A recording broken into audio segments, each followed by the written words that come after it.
As many of you guys know, Tennessee football is one of my favorite teams to watch, and I've always loved following them from the distance. Guys like Jalen Hurd, Alvin Kamara, and Josh Dobbs really made me like the Tennessee Volunteers, and most recently, players such as Eric Gray, Hendon Hooker, and Brew McCoy have also made me take a liking to them. Because of the Vols' tradition and history and their recent on-the-field success, they're always recruiting big-time players, and it seems they've done really well when it comes to the skill player positions. This past season, both Jabari Small and Jalen Wright became big-time running backs, and both of them are fighting for roster spots in the NFL.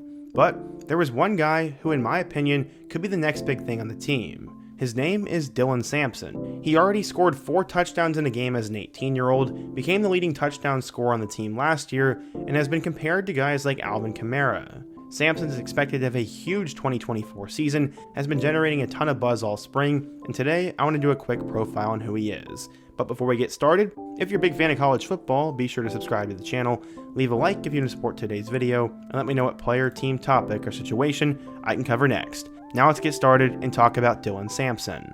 So in order to understand who he is, we first need to go back in time. Growing up in Dutchtown, Louisiana, there was one player who everyone looked up to on the football field. That was Eddie Lacy. Samson said, quote, "I always looked up to him. He came from Dutchtown and everybody here knew him, and he was a terror on the football field." Well, Samson was a pretty good athlete himself and eventually became a hotshot high schooler with hopes of one day being a star. But few thought it would actually happen, probably including himself. But ever since he took over as the starting running back in 2019, he has been putting up huge numbers. Despite playing just 8 games in 2020, Samson rushed for 1,300 yards with 15 touchdowns, and then built upon that in 2021 with 1,800 yards and 24 touchdowns. He'd be a part of the class of 2022, and at the time, he was a 3-star running back. He had insane speed, as he ran a 4.32 40-yard dash, had a 4.4 GPA, and would have been an all-state track runner as well, but he got hurt, and that would end up hurting him. Thankfully, he'd be back to his full health as a senior though, and he put up those 1,800 yards. His offensive coordinator said, quote, "On the field, he's obviously electric. He can score anytime he touches the ball. He makes people around him play harder because they know at any point he can score." But Dylan Sampson was no longer just a great player for Dutchtown. He eventually became a Griffin legend, as he was now mentioned in the same breath as guys like Landon Collins and Eddie Lacy. What's funny is Lacy never rushed for as many yards as Samson did. In a Friday night game against Ouachita Parish, Samson broke 2 school rushing records. He set the new school record for rushing yards in a game with 287, and also ran for over 4,300 career yards, which broke the previous mark set by Lacy. When Lacy found out that Samson broke his old record, he made sure to send a tweet to Samson's way, reading, quote, "Nice work, young king. Records are meant to be broken." At the time, his head coach said, quote, "Everybody's been trying to key on him, but the teams can't stop him." In terms of his recruitment, he received offers from schools such as Michigan State, Penn State, Mississippi State, South Carolina, Arkansas, and Tennessee, but he ended up going with the Volunteers.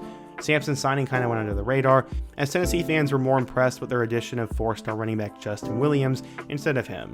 According to 24/7 Sports though, Samson was still a big deal, as he was a 4-star recruit and the number 24 running back in the class of 2022.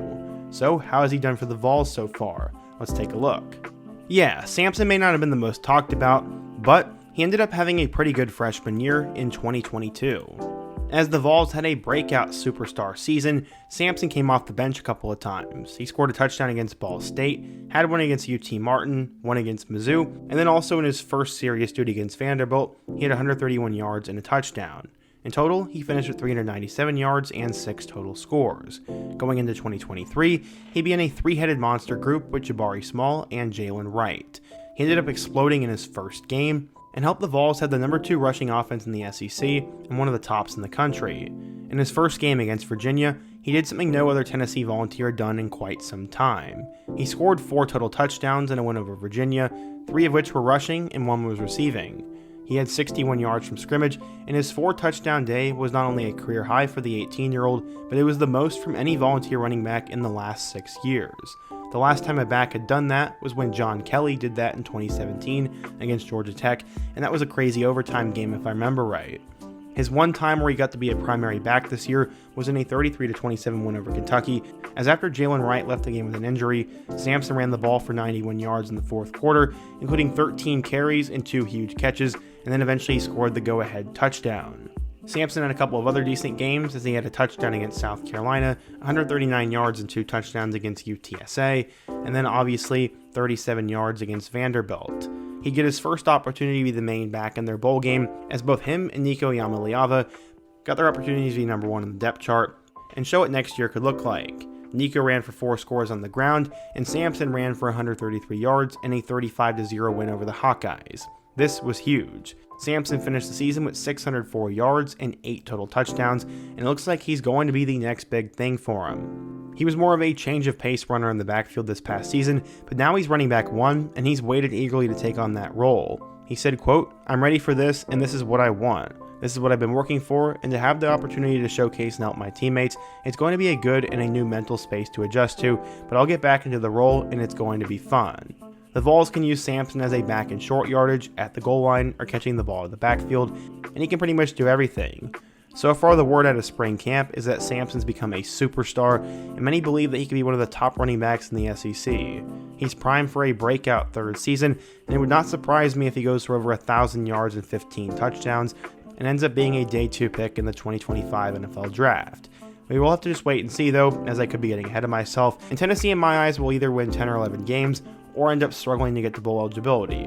While I'd say it's probably the first option, Dylan Sampson and Nico are the 2 most important players on offense this year, and Brew McCoy is probably 3rd, and I'm definitely curious to see how Samson is going to do. He could be the next great playmaker for the Vols, and someone who can make a real difference. But what do you guys think? If you're a Tennessee fan, what do you think of Dylan Sampson? And who's your favorite offensive player on the roster? And also, who's another player on any team in college football I could do a quick feature on next? I hope to do more videos like this before the season starts, so if you have a player, let me know down below.